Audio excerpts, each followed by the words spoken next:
Hechos capítulo 21, hermanos, por favor. Estamos avanzando. Cada vez digo esto, avanzamos y dice, bueno, ¿cuándo terminaremos Hechos, hermanos? Ya llevamos 2 años y medio en el libro de los Hechos y poco a poco vamos avanzando cada vez más hacia la culminación del libro. Estamos en el capítulo 21 y hoy estamos observando, hermanos, en el capítulo 21 una temática que comenzamos la semana pasada. Bajo Hechos capítulo 21, las convicciones puestas a prueba. Esta es la segunda parte de nuestro estudio del libro de los Hechos en el capítulo 21, las convicciones puestas a prueba. Y ahora vamos a observar una segunda pregunta. La semana pasada observábamos una pregunta inicial en este tema de las convicciones puestas a prueba, y era si lo que el apóstol Pablo estaba deseando de ir a Jerusalén era una desobediencia abierta a la manifestación del Espíritu Santo de lo que le iba a acontecer, o bien era una necedad en su vida el mantenerse y decir, tengo que ir, no importa lo que suceda, o bien, como dijimos, era una convicción. Era desobediencia, necedad o convicción. Este es lo que establecimos la semana pasada acerca de las convicciones. Recuerden que el apóstol Pablo, ya vimos desde el capítulo 19, comenzó su regreso a Jerusalén, estaba culminando un ministerio muy especial que Dios había puesto en un hombre que antes era el persecutor de la iglesia y ahora era el hombre que propagaba el evangelio y llevaba el evangelio a todas partes del mundo. Y el Señor le dijo, yo te voy a enseñar cuánto te es necesario padecer por causa de mi nombre. Y estaba culminando, después de unos 20 años aproximadamente de ministerio, estaba culminando este ministerio. El apóstol Pablo ya es casi un anciano en este momento y va de regreso a Jerusalén con una encomienda de llevar una ofrenda a los necesitados de Jerusalén. En todas partes por donde iba el apóstol Pablo, en Europa y en Asia, él iba pregonando y diciendo que era necesario poder ayudar a los hermanos de Jerusalén que estaban pasando por tiempos de adversidad.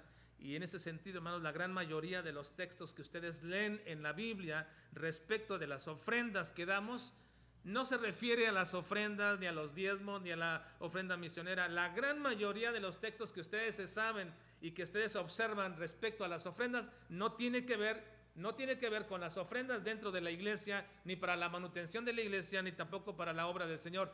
Esos textos tienen que ver con la ayuda a los necesitados.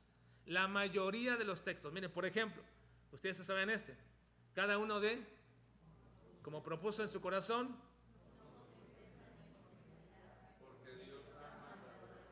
este texto no se refiere al diezmo, no se refiere a la ofrenda aquí en el templo, no se refiere a nuestra ofrenda misionera, se refiere a la ayuda de los necesitados. Y así pueden ver muchos. Mi Dios puede suplir a todo lo que os falte. No tiene que ver con ofrenda misionera. Son ofrenda a los necesitados. La gran mayoría de los textos, si es que puedo hablar de esto en sentido tan directo, casi serían todos, están hablando de nuestra ofrenda que damos en el templo. No estamos dando en el templo, sino a la gente que está necesitada. Esta ofrenda es la ayuda y apoyo a aquellos que pasan por tiempos de necesidad. Así que Pablo comenzó y empezó a recoger aquellas ofrendas por todas partes en su regreso a Jerusalén, y esto ya nos ha llevado hasta ahora a observar varias temáticas que hemos analizado desde el capítulo 19, capítulo 20, y ahora entramos al capítulo 21. Y este capítulo lo hemos titulado con el tema general, las convicciones puestas a prueba. La semana antepasada estaba hablando acerca de la hipersomnia espiritual y algunos de pronto me repiten, ¿cómo dijo hipersomnia? Le digo, pero no se trata tanto que lo recuerdes, sino de que hagas todo el esfuerzo por no dormirte en el templo. ¿Por qué? Porque eso es una manifestación de un problema espiritual muy grave y de un juicio de parte de Dios. Así que si tú es tu costumbre hacerlo cada domingo a la hora de la predicación, debes observar si realmente no hay de parte de Dios un juicio en eso. Ahora, en este tema general comenzamos a analizar la primera parte del capítulo 21 bajo el título Desobediencia, necedad o convicción. ¿Qué concluimos que era lo que el apóstol Pablo en su persistencia de ir a Jerusalén? A pesar de que le dijeron, no vayas, esto te va a acontecer, a pesar de que muchos hermanos, y lo que el mismo apóstol decía, por todas partes donde quiera que voy, me van diciendo que lo que me va a acontecer en Jerusalén. No, cada iglesia que llegaba, a cada puerto que llegaba le decían, Pablo, Pablo, esto te va a suceder. Y algunos decían, no vayas a Jerusalén. Y en la última instancia, cuando estaban en Cesarea, a punto ya de llegar unos cuantos kilómetros a Jerusalén, viene un profeta Agabo y le dice, esto le va a pasar a esta persona. Y se puso un cinto y lo van a ceñir y así va a pasar con él. Y los hermanos le rogaron y le dijeron, Pablo, no vayas a Jerusalén. Y él dijo, ¿qué hacen quebrantándome el corazón? No solamente estoy dispuesto a sufrir esto, sino aún a morir por el Señor. Así que era necedad, desobediencia o convicción. Bueno, concluimos que fue convicción. Pero la convicción no es el producto de un razonamiento, ni el producto de un entendimiento muy razonado de las cosas. La convicción viene desde la sencillez de entender cuál es la voluntad de Dios, y se convierte en convicción cuando se convierte en un anhelo por hacer la voluntad de Dios, no en un producto de razonamientos y de poder contender con alguien y explicarle y decirle de una y mil maneras lo que creemos que debe ser, sino viene de un corazón que está seducido por la voluntad de Dios. Entonces esa es una convicción. Una convicción. Bueno, bajo eso establecimos que es una convicción del apóstol Pablo. Así que ahora Pablo mantiene una postura para algunos necia o para otros desobediente, pero Pablo estableció perfectamente que era una convicción en él. Y a esta pregunta que ya contestamos la semana pasada, establecimos las pautas para entender cuáles son las convicciones en nuestra vida. Convicciones. Y establecimos la diferencia entre convicciones y muchas cosas que a veces pensamos que son convicciones y que muchas veces guían nuestra vida bajo esas supuestas convicciones, pero cometemos errores al establecer convicción a algo que no lo es. Ahora, finalmente él tenía una verdadera convicción, y esa convicción finalmente va a descansar en el entendimiento claro de la voluntad de Dios y de un deseo vehemente de querer cumplir esa voluntad. Una convicción no es un autoconvencimiento de algún asunto, ni una postura necia ni reacia a querer cambiar, sino un deseo profundo de querer agradar a nuestro Padre Celestial en aquello que de manera específica, clara y sencilla, Dios nos muestra cuál es su voluntad. Y eso fue lo que entendieron al final aquellos hombres que le dijeron que no fuera. Dijeron ellos al final, hágase entonces la voluntad de Dios. Entendieron tal condición. Esta es la voluntad de Dios, entonces hágase. Ya no hacemos más ni queremos impedir este asunto. Ahora, hoy vamos a observar cómo es que cuando una aparente convicción es puesta a prueba, puede buscar cualquier excusa para hacer una concesión, y lo cual demuestra que dicha aparente convicción no lo es. Nuestro tema ahora de esta mañana, o subtema bajo la convicción puesta a prueba, es debilidad, concesión, tolerancia o libertad. Debilidad, concesión, tolerancia o libertad. Es una segunda pregunta. Lo que le acontece a Pablo y la manera como él responde ante una supuesta presión para hacer algo, Pablo va a manifestar en sus convicciones que fue débil, o que hizo una concesión en sus convicciones, o que hizo una tolerancia a las personas en sus convicciones, o bien usó de la libertad cristiana. ¿Qué fue lo que el apóstol Pablo hizo? Porque las convicciones son puestas a prueba ahora en el apóstol Pablo en algo muy especial. Y sin embargo, en la mente y en el corazón del apóstol Pablo nunca estaba fuera el querer agradar a Dios. Y aunque esto también pudiera ser como que algunos creyentes que han madurado y crecido en la palabra pudieran decir que están agradando a Dios porque manifiestan tolerancia a ciertas cosas sin comprometer sus convicciones, y de la misma manera aparentemente algunos piensan que el ejercicio de la libertad cristiana, donde aparentemente algunos piensan que esa libertad cristiana les permite hacer todo lo que ellos quieran, entonces a veces comprometen sus convicciones. Hermanos, quizás el asunto de convicciones para muchos creyentes no es importante, pero si una persona no tiene convicciones por las cuales pueda morir, entonces no tiene ninguna razón de llamarse cristiano. No hay ninguna razón de llamarse cristiano. ¿Para qué ser más de cristiano si tú puedes conceder, ser débil, tolerante en aquello que dices que son convicciones en tu vida? Y parece ser que hay una gran parte de la cristiandad, hermanos, vive un cristianismo sin convicciones. Vive un cristianismo de preferencias. Si puedo ir al templo, voy. Si puedo leer la Biblia, lo hago. Parece que hay una gran cantidad de cristianos que se excusan en el asunto de las convicciones. El jueves pasado, hablando del libro de Filipenses, estábamos viendo precisamente acerca de esto, un poquito acerca de esto. Yo les hacía una pregunta, hermanos, ¿cuánto tiempo hace que tú vienes a la iglesia? No es suficiente como para que sepas, no es suficiente como para que tú sepas que el domingo es un día apartado para el Señor. Hermanos, ¿no es una convicción fuerte en tu vida? Pero luego, ¿por qué hacemos concesiones? No, bueno, es que, hermano, entiéndame, vino familia y hay que atendernos. Entonces, ¿dónde están tus convicciones? ¿O son preferencias? ¿O son tolerancia? Bueno, en el ejercicio de lo que la Biblia llama la libertad cristiana, aparentemente algunos piensan que en el ejercicio de esta libertad cristiana estamos comprometiendo nuestras convicciones. Y antes de entrar al análisis de nuestro texto de esta mañana, bajo la idea de las convicciones puestas a prueba, y si lo que Pablo respondió ante esa presión que tuvo fue una debilidad, una concesión, una tolerancia, o bien utilizó la libertad cristiana, déjenme darles antes de todo eso, mostrarles un ejemplo en la Escritura, en un asunto donde ustedes pueden observar cómo pudiera ser tan fácil confundir lo que es una convicción. Miren, segundo libro de Reyes, capítulo 5, versículo 15 al 18. Ayúdenme a leerlo, por favor. Dice: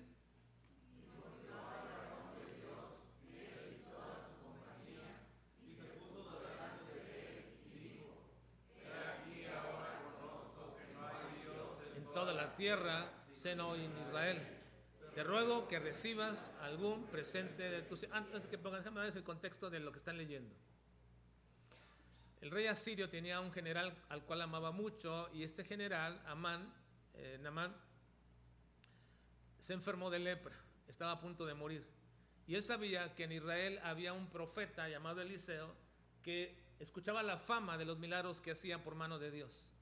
Y como él no quería, aun cuando eran contrarios a Israel, él no quería que su general muriera, entonces le mandó decir al rey de Israel que sanara a su general.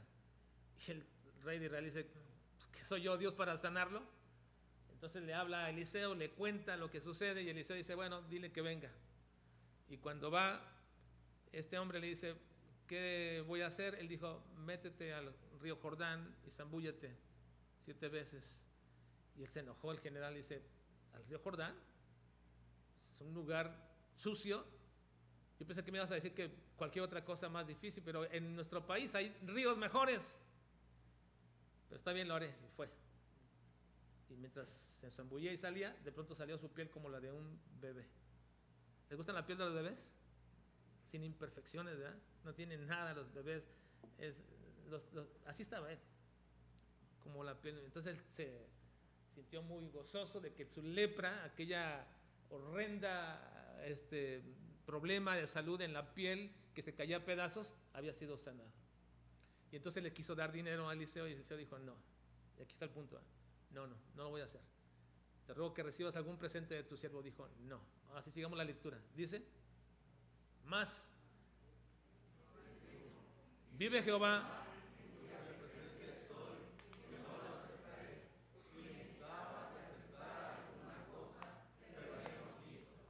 entonces Naamán dijo: te ruego pues, de esta tierra no se dará a tu siervo la carga de un par de mulas, porque de aquí en adelante tu siervo no sacrificará holocausto, ni ofrecerá sacrificio a otros dioses, sino a Jehová. Vean la determinación de este hombre. Ahora sigue: en esto perdone Jehová a tu siervo, que cuando mi señor el rey entrar en el templo de Rimón para adorar en él, y se apoyare sobre mi brazo, si yo también me inclinare en el templo de Rimón, cuando haga tal, Jehová perdone en esto a tu siervo.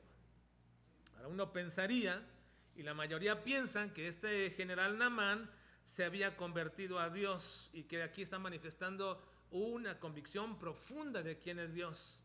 Y que también esta actitud que tiene de avisarle a Eliseo lo que va a suceder, porque él está bajo autoridad del rey y cómo se va a meter allí, y piensan que esta actitud de avisarle a Eliseo era una actitud muy encomiable, de aclararle a Eliseo lo que él tenía que hacer cuando el rey lo pudiera forzar a adorar al dios falso de los sirios llamado Rimón. La mayoría piensa así, pero para mí, hermanos, es muy dudoso que este hombre estuviera expresando una convicción en su corazón. Puedo pensar en una conversión. Sí, puedo pensar en eso. Aun cuando algunos creen que apenas era un niño espiritual y que dicha resolución en realidad de este hombre, cuando hablaba de que voy a sacrificarle ahora a Dios y a ningún otro Dios, pero cuando de pronto tuviera que entrar con el rey y como él se apoya sobre mí y él se inclinara, pues tendré que inclinarme juntamente con él y que Jehová me perdone. Y algunos pensarían que bueno, él era un niño espiritual que estaba creciendo y que dicha resolución en realidad hablaba de una madurez prematura de este hombre. Pero yo no lo creo así. Me parece, hermanos, que este general se estaba excusando anticipadamente de algo que él sabía que estaba mal. ¿Sabía que estaba mal? Sí, lo estaba diciendo. Y se estaba excusando en adelante. Es como cuando una persona le dice, y yo he estado a veces con personas así, gente que sabe que soy pastor, incluso hasta algunos creyentes, algunos muy pocos, pero gente normalmente del mundo que sabe que soy pastor y de pronto están hablando de un asunto y luego me dicen, bueno, con perdón de usted, y luego sueltan la maldición o la mala palabra, como dicen aquí, las malas razones.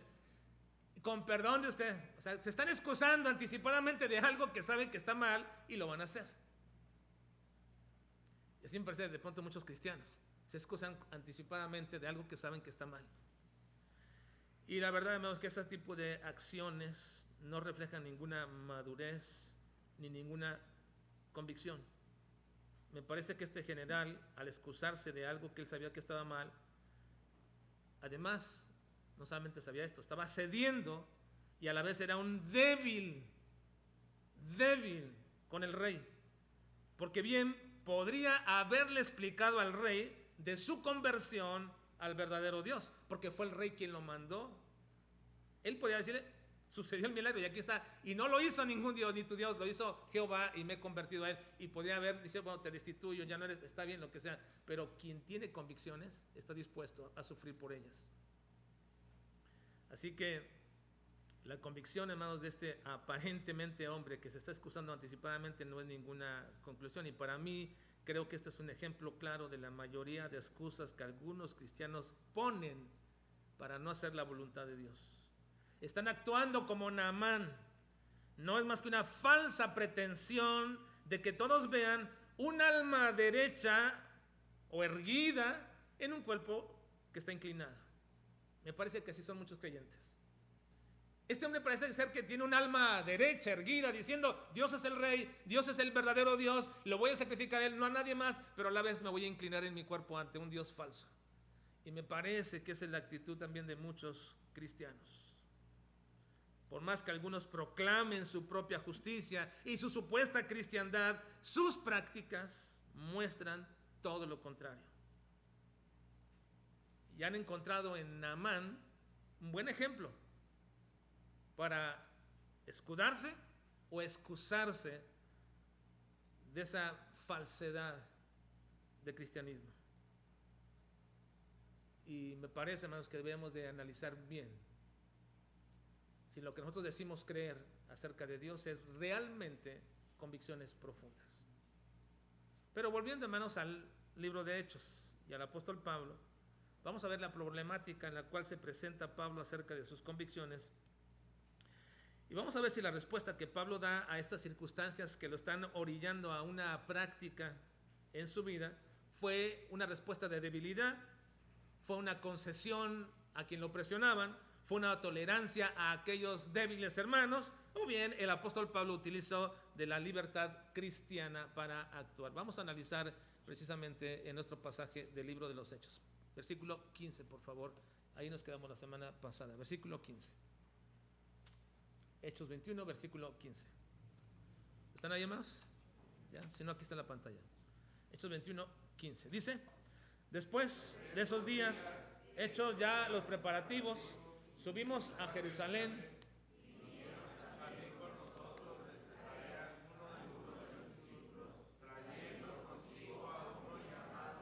Nasón de Chipre, discípulo antiguo, con quien nos hospedaríamos. Cuando llegamos a Jerusalén, los hermanos nos recibieron muy bien. Toda la travesía, todo el periplo que Pablo estaba llevando a cabo para poder llegar a Jerusalén, por fin se cumplió aquí. Habían pasado mucho tiempo, toda Europa, toda Asia, recogiendo y anunciando su regreso, y todos se dolían y todos lloraban de que ya no verían más el rostro del apóstol Pablo, y ya por fin llegaron a Jerusalén. Ahí están ya. Todo eso. Después de muchos meses de recorridos, recogiendo aquella ofrenda para los hermanos, y haber estado en Asia y Europa, y haber sufrido persecución, y haber también sentido o tenido un sentimiento muy profundo de hermanos que le decían: no se vayan, no vayan a Jerusalén. Y no es algo sencillo, hermanos, esta parte, ¿no? Cuando gente que te ama y gente que has tenido cercanía con ellos te rompe el corazón, porque dice Pablo: me están quebrantando el corazón. Y quizás Pablo estaba llorando porque decía: me quebrantan el corazón con todo esto. Yo no sé si les he contado cómo cuando nos vinimos de Ciudad Mante por acá nos quebrantaron el corazón tremendamente, ¿verdad? Pero teníamos todos los días gente en nuestra casa yendo, todas las noches, y algunos hermanos rogándonos: no se vayan. Recuerdo uno de los hermanos que se habían convertido, ya no vive, el hermano Ignacio, ¿verdad? Ignacio, era una persona que se había convertido al Señor, y él era muy cercano, hermano, como unos 70 años, yo creo, alto, fuerte, muy así, muy afirmativo en todas sus acciones. Recuerdo que fue una noche y llegó en su bicicleta, y llegó, se subió y me dijo: ¿y por qué tiene que irse? Digo: bueno, porque Dios me está llamando, y a poco Dios no lo puede tener aquí. Y me empezó con sus argumentos, cosas como estas, ¿no? Y ya cuando no pudo con todos los argumentos, le dije, y se empezó a llorar como un niño empezó a llorar, y agachó la cabeza y se dio la media vuelta, y dice: ¿y ahora qué voy a hacer yo? Así me decía: ¿qué voy a hacer yo aquí sola? Y se va, y yo, hermano, y iba llorando así, con su bicicleta agarrada, llorando, y se volteaba y me decía: me quebrantó el corazón. ¿Qué punto tuve de decirle a mi esposa: no, nos quedamos ya, no vamos? Porque quebrantan el corazón, ¿verdad? Después de todo eso, y llegar a este lugar, aquí comienza algo importante, donde las convicciones de Pablo son puestas a prueba. Versículos 18 al 19. Vean, por favor, hermanos. 18 al 19. Leamos. Y al día siguiente, Pablo entró con nosotros a ver a Jacobo y los ancianos, a los cuales les contó una por una las cosas que Dios había hecho entre los gentiles por su ministerio. Está hablando de un ministerio de muchos años, y regresa a Jerusalén. Su iglesia no era Jerusalén, su iglesia era Antioquía, pero él había partido de Jerusalén inicialmente a Antioquía, donde él creció y se fortaleció, y de ahí Dios lo llamó a la obra misionera, pero inicialmente estaba en Jerusalén. Así que él regresa a Jerusalén porque allí están todos los apóstoles, es la iglesia apostólica, están la gente ahí que había estado con Jesús, y regresó a Jerusalén. Además, había controversias que él tenía que subsanar con aquellos hombres, y entregar también aquella ofrenda, y también poder estar en comunión, cercanía con los apóstoles. Así que cuando llega a este lugar, se va y entra, y se reúnen todos los ancianos, y después de que les contó una por una las cosas que Dios había hecho entre los gentiles en su ministerio, se levanta un hombre que conocemos que era el pastor de esta iglesia de Jerusalén, Jacobo. Y aun cuando no tiene mucho que ver con el tema que estamos tratando, es notable que en este pasaje y en varios pasajes del Nuevo Testamento se mencione a una serie de ancianos, una serie de hombres que lideraban la iglesia, pero el principal de todos era Jacobo, el principal de todos los ancianos de la iglesia. Recuerden, hermanos, que el término anciano en las Escrituras tiene que ver con alguien que está en autoridad sobre un grupo. En este caso, la iglesia de Jerusalén. Así que la Escritura utiliza indistintamente la palabra anciano como también pastor o como obispo. Cualquiera de estas maneras de mencionarlo es exactamente lo mismo. Se refiere al pastor principal de Jerusalén, y ese pastor principal de Jerusalén era Jacobo, el hermano del Señor Jesucristo. Y no era Pedro, como el catolicismo quiere enseñar acerca de la primacía de Pedro. Así que lo que vamos a ver en cuanto a una supuesta debilidad o concesión de Pablo fue originado por el consejo de estos ancianos, principalmente de Jacobo, el pastor de la iglesia. Ahora, menciono esto porque hay dos cosas que quiero hablar respecto a este asunto y mencionarlo. Primero, la sujeción que el apóstol Pablo tuvo a la autoridad pastoral de aquella iglesia. Aun cuando algunos suponen que un pastor no tiene autoridad sobre su congregación, no es lo que la Biblia dice. La Biblia no dice tal cosa. Es cierto que algunos dicen de pronto que el pastor no tiene ninguna autoridad sobre la congregación, pues eso no es lo que la Biblia dice. Pablo y todos los pastores fueron puestos para dirigir una iglesia al cumplimiento de los propósitos de Dios. Y para ello, entonces, como en todas las organizaciones y organismos, debe existir en el que lidera una autoridad que le permita lograr esa dirección. Si no tiene autoridad, ¿cómo puede dirigir a alguien, a un grupo, para poder hacer lo que Dios demanda? Es sumamente importante esto, no solamente como una necesidad de frente a un grupo, sino para el propio pastor de poder saberse que está dirigiendo correctamente. Y la Biblia es clara a este respecto. No importa quien proclame o diga que no existe una autoridad pastoral sobre la congregación, se equivocan, porque la Biblia sí lo dice. Hebreos capítulo 13, versículo 17 menciona: obedeced, ¿qué dice? A vuestros pastores y sujetaos a ellos, porque ellos velan por vuestras almas, como quienes han de dar cuenta, para que lo hagan con alegría y no quejándose, porque esto no es provechoso. Ahora, no hay duda que la Escritura habla acerca de una autoridad pastoral sobre la congregación. Eso hay que entenderlo de manera clara. Autoridad pastoral sobre la congregación que Dios le ha puesto.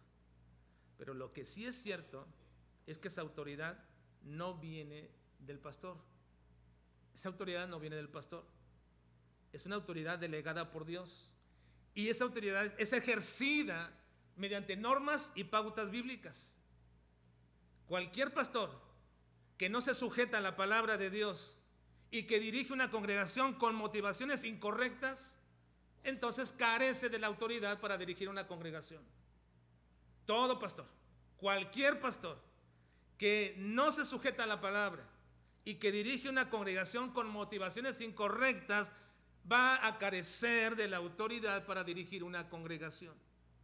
En 1 de Pedro capítulo 5 versículo 2 dice el apóstol Pedro a este respecto: apacentad, lean conmigo, apacentad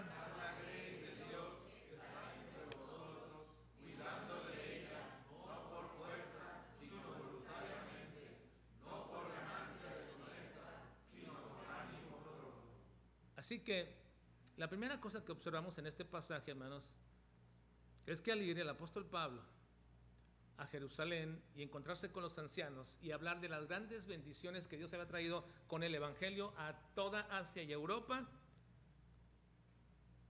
los ve con cierta autoridad sobre él. El gran, entre comillas, apóstol Pablo se sujetaba a la autoridad de ancianos, rendía cuentas con ellos. Pero luego, no solo eso, sino que de manera práctica, ante un consejo que el pastor de ahí o los ancianos están dándole a Pablo, Pablo se somete y lleva a cabo ese consejo. Ahora, al hacerlo Pablo, ¿estaba comprometiendo sus convicciones? Al hacerlo Pablo, ¿estaba mostrando debilidad? Al hacerlo Pablo, ¿estaba mostrando una tolerancia a gente débil? ¿O realmente estaba utilizando una libertad cristiana? Bueno, usted ha dicho, bueno, pero ¿qué es ese consejo que le dieron los pastores, el pastor ahí o los ancianos? ¿Cuál es ese consejo que lo comprometía? Pues vamos a observarlo. ¿Cuál es ese consejo que aparentemente lo comprometía? Versículos 20 al 26. Lean detenidamente, por favor, esta parte de la historia, porque aquí vamos a poner o a ver cómo es que Pablo es sometido a una presión sobre llevar a cabo algo que aparentemente lo compromete en sus convicciones. Versículos 20 al 26. Leamos. Dice: glorificaron a Dios.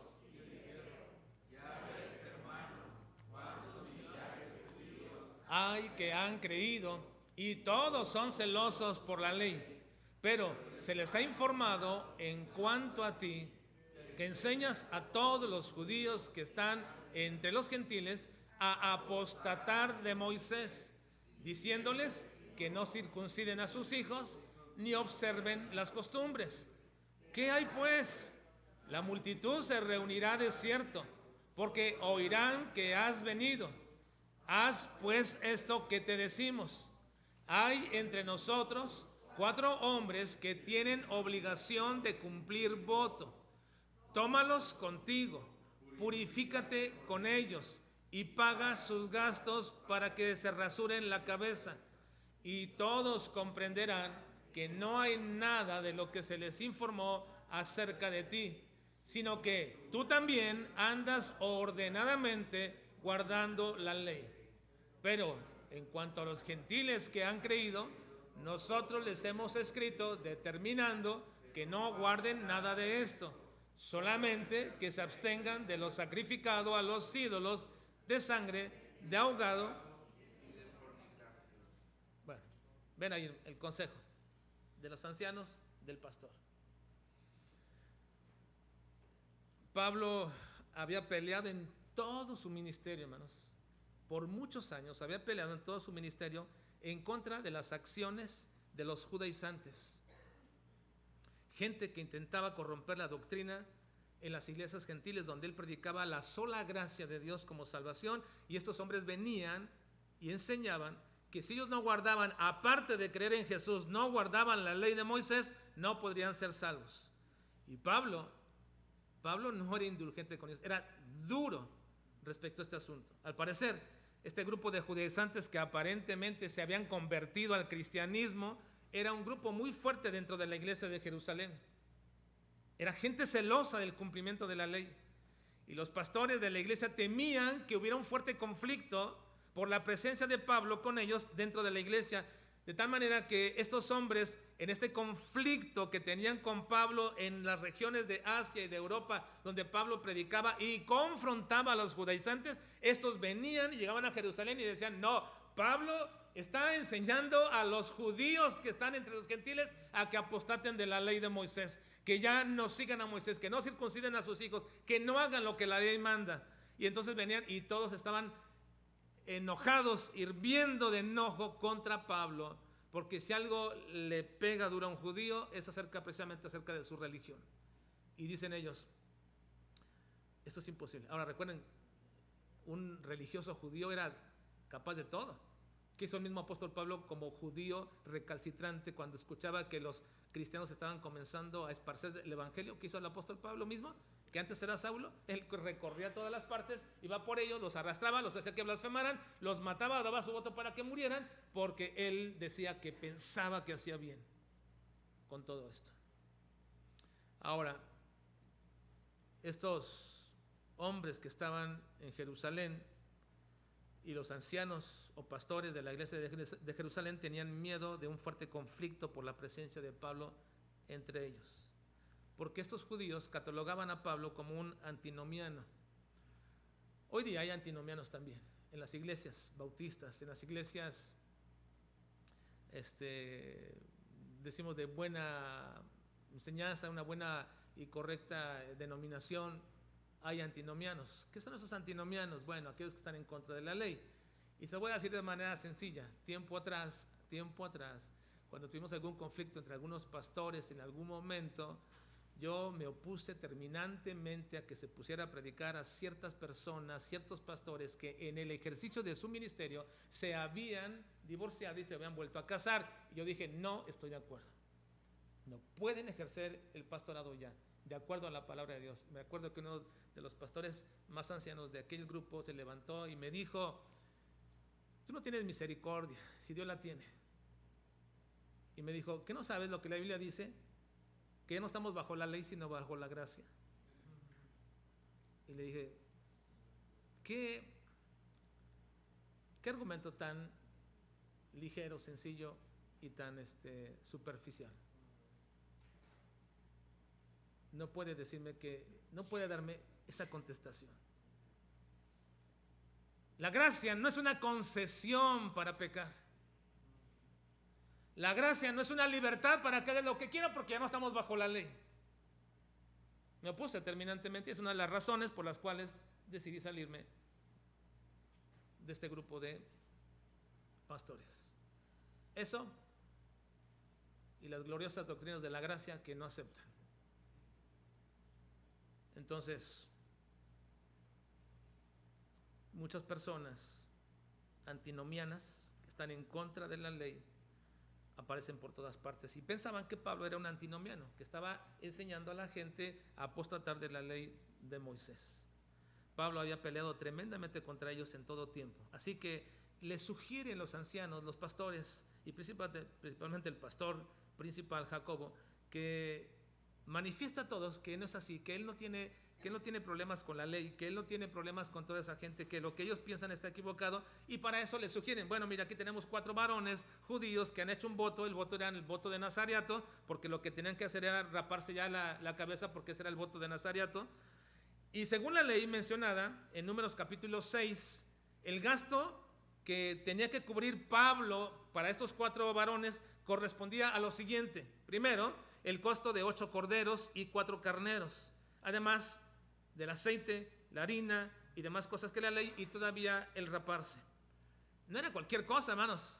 No era decir: bueno, mira, da una ofrenda y se acabó. No, comprar 8 corderos, 4 carneros, todo el aceite, toda la harina y pagarles todavía los gastos de esto, no era cualquier cosa. Y Pablo dijo: no, eso es demasiado dinero. Dijo: no, me mantengo en lo que yo dije. No. ¿Qué pasó con Pablo? ¿Qué hizo Pablo? ¿Qué hizo el apóstol Pablo? Bueno, lo hizo. Hagámoslo. ¿Cedió el apóstol Pablo? ¿Fue débil? Dice un comentarista que esta petición de los pastores a Pablo era una verdadera indulgencia y una pantomima de carácter tonto. Dice un comentarista: lo que le sugieren estos pastores a Pablo que haga es una verdadera pantomima, una verdadera indulgencia. Porque ¿para qué incitarle a tratar de aparentar algo que no había razones necesarias y que Pablo mismo incurrió en una actitud similar o peor que la de estos pastores? Porque si aquellos le estaban diciendo: bueno, aparenta delante de todos, diles a todos que no es así, y el Pablo al ceder dijo: él está incurriendo todavía peor que estos pastores, porque está comprometiendo, decía este hombre, su testimonio y su apego a la doctrina bíblica y a la sana doctrina que él defendió, y que ahora está siendo reducido a lo que él mismo había advertido a los cristianos gentiles, que no deberían ser reducidos ante la presión de alguien. Ahora estaba cediendo él, dice este hombre. Miren, y Pablo les advirtió a los gentiles que no hicieran lo que él estaba haciendo, aparentemente. Miren, Colosenses capítulo 2, versículo 16, dice Pablo: por tanto, nadie os juzgue en comida o en bebida. Nadie les juzgue. ¿Por qué les tienen que juzgar? Versículo 20-23 dice: pues si habéis muerto con Cristo en cuanto a los rudimentos del mundo, ¿por qué? Como si vivieseis en el mundo, os sometéis a preceptos tales como: no manejes, ni gustes, ni aun toques, en conformidad a mandamientos y doctrinas de hombres, cosas que todas se destruyen con el uso. Tales cosas tienen a la verdad cierta reputación de sabiduría en culto voluntario. Y si lo quieres hacer, hazlo, está bien, en humildad y en duro trato con tu cuerpo, pero no tienen valor alguno contra los apetitos de la carne. Entonces, la gente o algunos comentaristas piensan que lo que los pastores le sugirieron a Pablo era era inadecuado, incorrecto y no deberían haberlo hecho. Sugerirle a Pablo mostrar una cara que no era. Pero todavía dicen, no, y todavía Pablo es peor, porque se dio a sus convicciones. Si siempre estuvo peleando en contra de todo ese elemento de judaizante a los gentiles, ¿por qué ahora cede de esta manera? ¿Fueron entonces las convicciones de Pablo reducidas a una concesión a estos judaizantes con el fin de evitar conflictos? ¿Mostró acaso Pablo debilidad ahora que nunca le había tenido y que incluso lo habían condenado a él mismo? Pablo había condenado esa actitud que ahora estaba tomando él, como en mismo Pedro y en Bernabé. Pablo, que ahora cede ante esto, lo había condenado en la actitud que Pedro y Bernabé habían tenido. Miren Gálatas capítulo 2 versículos 11 al 13, dice, pero cuando Pedro vino a Antioquía, le resistí cara a cara, porque era de condenar, pues antes que viniesen algunos de parte de Jacobo, comía con los gentiles, pero después que vinieron, se retraía y se apartaba, porque tenía miedo de los de la circuncisión, y en su simulación participaban también los otros judíos, de tal manera que aún Bernabé fue también arrastrado por la hipocresía de ellos. Pablo lo condenó a Pedro de esto y le llamó simulación. Ahora, aparentemente Pablo está haciendo lo mismo. Aparentemente está cediendo a la presión de unos grupos de pastores o de ancianos que le dicen, mira, cumple con los votos de la ley, ve con ellos y todos sabrán, paga sus gastos, todos sabrán que lo que dicen no es cierto de ti. Y al hacerlo Pablo fue débil, y al hacerlo Pablo tuvo tolerancia a los débiles hermanos, o al hacerlo Pablo estaba concesionando sus convicciones,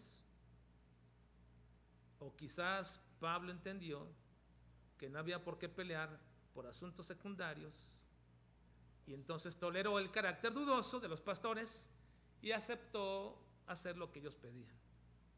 Pero yo creo que ninguna de las tres cosas ni cedió, ni toleró, ni concesionó sobre este asunto. Yo creo que el apóstol Pablo hizo uso de la libertad cristiana, que muchas veces es mal entendida, pero que nos sirve esta libertad cristiana para entender mejor el carácter de Dios, de lo que Dios quiere que nosotros los cristianos vivamos aquí en la tierra. La libertad cristiana es una manifestación de la gracia de Dios para sus hijos, para que puedan vivir en una libertad aquí en la tierra sin comprometer sus convicciones. Pablo habla de esta libertad a los gálatas que tenían graves problemas con los judaizantes. Vean qué le dice Pablo a los gálatas respecto a esta libertad cristiana. Gálatas capítulo 2 versículo 4 dice, y esto, a pesar de los falsos hermanos introducidos a escondidas que entraban para espiar nuestra libertad que tenemos en Cristo Jesús, para reducirnos. Pablo dice, estos hermanos entraban, eran falsos hermanos que venían y querían espiar nuestra libertad. ¿Cómo es posible que ustedes puedan vivir en una libertad y no puedan cumplir con la ley? Y ellos querían reducirnos a la esclavitud de la ley. Capítulo 5, versículo 1 dice el apóstol Pablo, a los Gálatas también, dice 5:1, estad pues firmes en la libertad con que Cristo nos hizo libres y no estéis otra vez sujetos al yugo de esclavitud. Ese yugo de esclavitud era la ley que quería imponerse sobre sus vidas. Capítulo 5, versículo 13 dice el apóstol Pablo, porque vosotros, hermanos, a libertad fuisteis llamados, solamente que no uséis la libertad como ocasión para la carne, sino servidos por amor los unos a los otros. Hermanos, la libertad cristiana es la liberación de nuestros deseos carnales, convenientes y gratificantes, para que podamos entonces hacer la voluntad de Dios con todo el gozo, con toda la disposición. La libertad cristiana es que Dios me libera de la atadura de mis deseos carnales, para que yo pueda hacer con todo gozo y decisión la voluntad de Dios. Pero también, hermanos, la libertad cristiana nos permite practicar algunas cosas que la palabra de Dios no prohíbe de manera explícita ni implícita, siempre y cuando esa práctica que hagamos no comprometa nuestro testimonio, nuestra teología y la oportunidad de predicar el Evangelio. La libertad cristiana es la posibilidad de que hagas y tengas prácticas en tu vida que la Biblia no dice explícita ni implícitamente que no hagas. Pero siempre y cuando lo hagas, no comprometas tu testimonio, tu teología y la oportunidad de predicar el Evangelio. Por ello, Pablo advierte en el pasaje que no usemos esta libertad para pecar. Y Pedro nos dice que no debemos usar esta libertad como pretexto para hacer lo malo. Ahora, Pablo, hermanos, usó de esta libertad. Pablo usó de esta libertad cristiana, porque el cristianismo no le prohibía nunca a ningún judío practicar los ritos de la religión judía. Nunca encontramos en el Evangelio que el Evangelio le prohíba a un judío practicar su religión judía. Nunca. Aun cuando esto no le traiga ningún provecho. Aun cuando un judío practique cosas de la religión judía siendo cristiano, no le trae ningún provecho espiritual, pero tampoco perjudica su vida. Y además creo que los motivos de Pablo son un claro ejemplo de lo que significa tener la libertad cristiana, porque Pablo siempre buscaba cualquier oportunidad para predicar a Cristo y no cerraba de ninguna manera para ese propósito su postura y su posición, si eso ayudaba a predicar el Evangelio de Cristo. Y así lo explica claramente Pablo en 1 Corintios capítulo 9. Esto que está haciendo el apóstol Pablo aquí es el ejercicio de la libertad cristiana. Y vean cómo se lo dice Pablo a los corintios. ¿Cómo dice? Me he hecho a los judíos como judío para ganar a los judíos, a los que están sujetos a la ley, aunque yo no esté sujeto a la ley, como sujeto a la ley para ganar a los que están sujetos a la ley, a los que están sin ley, como si yo estuviera sin ley, no estando yo sin ley de Dios, sino bajo la ley de Cristo, para ganar a los que están sin ley. Me he hecho débil a los débiles para ganar a los débiles. A todos me he hecho de todo para que de todos modos salve a algunos. Esa es la libertad cristiana, hermanos. La libertad cristiana. Y eso es lo que creo que Pablo hizo. Vean, versículos 25, 26 nos quedamos. Entonces, leamos. Entonces Pablo tomó consigo aquellos hombres y al día siguiente, habiéndose purificado con ellos, entró en el templo para anunciar el cumplimiento de los días de la purificación, cuando había de presentarse la ofrenda por cada uno de ellos. Así que, ¿qué fue? ¿Debilidad de Pablo? ¿Fue concesión de Pablo? ¿Fue tolerancia de Pablo? ¿O fue el ejercicio de la libertad cristiana? ¿Por qué? Al hacer esto, Pablo mantenía la puerta abierta entre los judíos para seguir predicándoles el Evangelio. Y eso fue lo que pasó con Pablo, hermanos. Él no cedió a la presión de un grupo de pastores débiles. Él no cedió, hermanos, ni toleró a esos hermanos débiles que lo acusaban de algo incorrecto. Pablo no estaba concesionando, Pablo no estaba transigiendo con sus convicciones, no estaba intercambiando ninguna cosa por otra, simplemente estaba manteniendo una puerta abierta en el uso de la libertad cristiana, porque Pablo nunca predicó a los judíos que no deberían cumplir la ley de Moisés. Se lo predicó a los gentiles, pero nunca a los judíos. Y él mismo se sometió a un voto de Nazareato.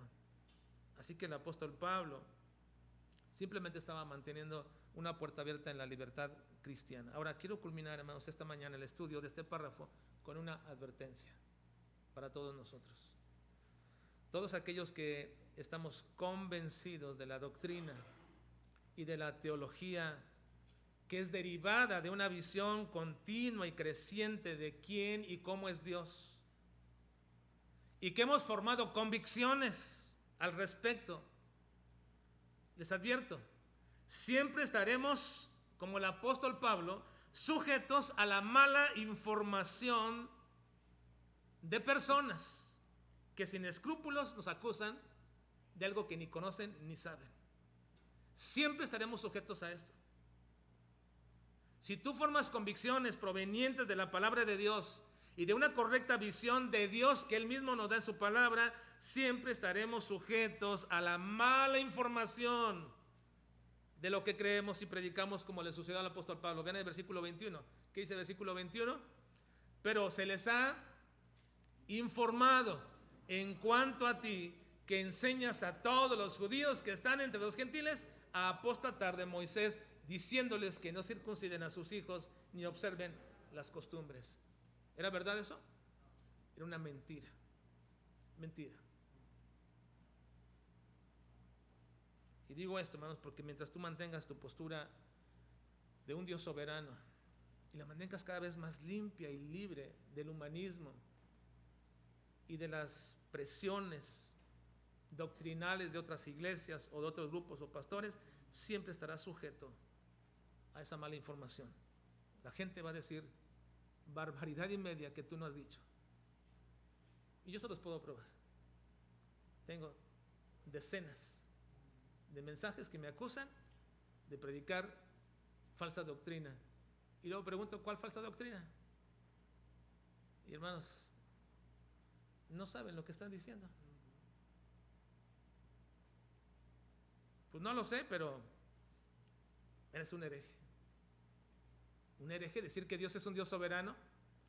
Un hereje decir que la salvación es por pura gracia de Dios y misericordia de Dios. Un hereje por decir que la única manera de ser salvos es a través de la gracia que en la mirada eterna Dios tuvo para con nosotros.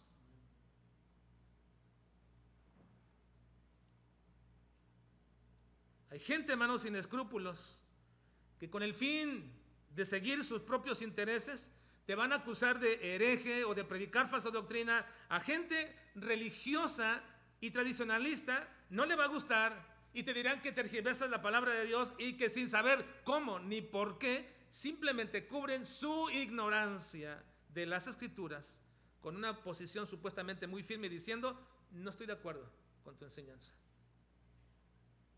Alguien me lo dijo alguna vez, en algún momento cercano, no estoy de acuerdo con eso. Digo, ¿con qué no estás de acuerdo? Pues con esto. ¿Y tú no lo crees? Bueno, sí, pero no como tú. ¿Y cómo lo creo yo? Pues yo creo esto. ¿Y no es lo que yo también creo? Bueno, sí, pero ¿y esto? ¿Y esto? Hermanos, esas posiciones firmes, apuestamente, de gente que dice que no está de acuerdo, simplemente lo hace con un manto, ya no digo de ignorancia, sino de incredulidad al Dios de la Biblia. Al Dios de la Biblia. Ahora, con tales personas, hermanos, con tales personas, sean creyentes, sean maestros de escuela dominical, sean predicadores, sean misioneros, sean pastores, con tales personas, con tales criterios, no debemos ceder. No debemos ceder, no debemos tolerar ni transigir, porque en este aspecto doctrinal, en este aspecto de doctrina y teología, la libertad cristiana se sujeta a la autoridad de la Biblia. Yo no tengo ninguna libertad para transigir ni conceder con alguien que no tiene una visión de un Dios soberano. No puedo, no debo, y no es correcto para nuestras vidas. En esos aspectos no hay debilidad, no hay tolerancia, no hay transigencia. Es lo que Dios dice que es. Y nos debemos mantener en este punto. Y tus convicciones serán puestas a prueba en algún momento. Y espero que no nos debilitemos, ni concedamos, ni toleremos en ese sentido. Oremos, por favor.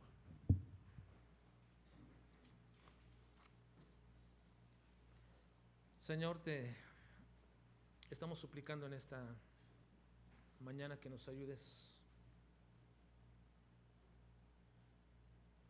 a poder, Señor, mantener las convicciones en nuestra vida firmes bajo la autoridad de tu palabra. No bajo nuestros razonamientos, no bajo nuestra tradición, sino bajo la autoridad de tu palabra. Haz de esta iglesia cada vez más gente con convicciones más fuertes. Que pasen la prueba de la presión, que pasen la prueba, Señor, a la cual serán sometidos, y no concedamos, ni toleremos, ni transijamos, Señor, con estas convicciones. Ayúdanos, Dios, ayúdanos para mantenernos firmes ante el ataque de cualquiera que pudiera ostentar una autoridad, pero que no es la tuya. Ayúdanos, Dios. En tus manos nos ponemos, en tus manos está nuestra vida. Deseamos, Señor, de manera muy especial, que cada uno de los creyentes de nuestra iglesia pueda caminar en esta vida con convicciones firmes, que dirijan su vida matrimonial, que dirijan su vida paternal o maternal, que dirijan su vida como familia, como iglesia, como trabajador, pero bajo convicciones firmes de que te honran a ti en todo esto, Señor, de que honran tus mandatos, tus leyes, de que honran, Señor, lo que tú has demandado de nosotros.